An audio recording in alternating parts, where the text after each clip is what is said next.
स्वामींना आपण घरात आणत नाही, स्वामींना आपण घरात प्रतिष्ठित करत नाही, स्वामींची प्रतिष्ठापना आपण करत नाही, तर लक्षात घ्या ब्रह्मांड नायकाची इच्छा असते. स्वामी समर्थ महाराजांची ज्यांना आपण परब्रह्म म्हणतो त्या भगवंताची इच्छा असते, म्हणून या सगळ्या गोष्टी होतात.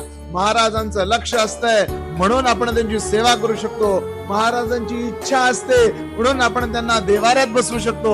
महाराजांची इच्छा असते म्हणून आपण नित्य सेवा करू शकतो. लक्षात घ्या, ब्रह्मांड नायकाने ठरवलंय की कोण माझा भक्त होणार. ब्रह्मांड नायकाने ठरवलंय की कुणाचा उद्धार होणार, म्हणून आणि म्हणूनच आपल्याकडून या सेवा घडतात. लक्षात घ्या, करता करविता देता न्याय करता सगळं स्वामी स्वामी स्वामी आहे. महाराजांनी ठरवलंय म्हणून सेवा करतोय, हे वाक्य आयुष्यभर डोक्यात ठेवा.